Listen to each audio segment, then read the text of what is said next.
Commodity market से जुड़ी हर खबर सिर्फ न्यूज मार्केट्स 24 पर। खबर काम की।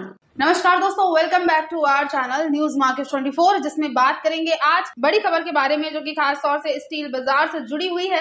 स्टील बाजार से जुड़ी खबरें ये हैं कि H1 में चीन का जो इस्पात निर्यात है वो घट चुका है। इस खबर के बारे में विस्तार जानेंगे कि क्या वजह है जिसकी वजह से चीन में स्टील का निर्यात जो है वो घटा है और इसका किस तरह का असर बाजारों पर देखने को हमें मिल सकता है, बाजारों में किस तरह का आउटलुक देखने को मिलेगा आने वाले समय में।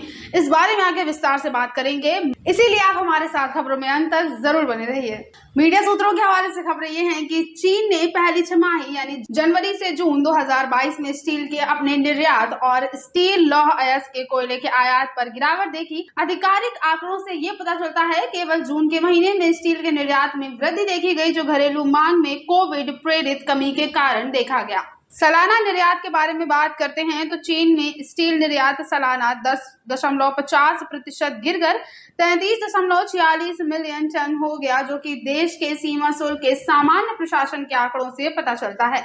जून में हालांकि स्टील का निर्यात 17% सालाना बढ़कर 7.56 मिलियन टन हो गया और मई की निर्यात मात्रा पहली छमाही में सबसे अधिक 7.76 मिलियन टन देखी गई थी।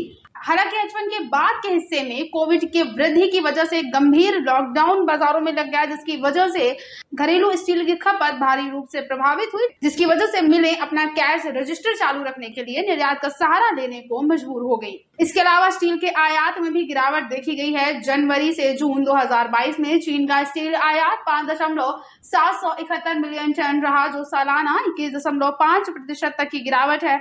जून में आयात और कोविड की वृद्धि के साथ साथ गर्मियों के ऑफ सीजन ने चीन में खपत को बुरी तरह से प्रभावित किया और जिससे कुल मिलाकर आयात में भारी गिरावट बाजारों में दर्ज करी गई।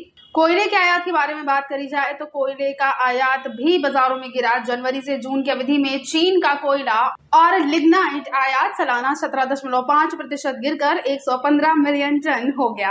इसके अलावा उत्पादन में कटौती, उच्च वैश्विक ऊर्जा कीमतों, सस्ती घरेलू सामग्री और चीन के शून्य कोविड नीति के बीच कमजोर मांग के बीच ईंधन में गिरावट देखी गई, जिसकी वजह से कठोर लॉकडाउन लागू किया गया और साथ ही आयातित कोयले की कीमतें दोनों कोकिल और थर्मल H1 के रिकॉर्ड स्तर पर पहुंच गई। इसके बाद बाजारों के ओवरऑल आउटलुक के बारे में बात करते हैं तो कई लोगों को ये लगता है कि मांग में कमी मौसमी उतार चढ़ाव की वजह से है और दूसरी छमाही में खपत में उछाल देखा जाएगा, जो कि बुनियादी ढांचे में तेजी लाने के उद्देश्य से सरकार की कई नीतियों से उत्साहित है। तीसरी तिमाही में RMB 500 बिलियन यानी $74 बिलियन के बुनियादी ढांचे के निवेश कोष के जारी होने के संकेत नजर आ रहे हैं।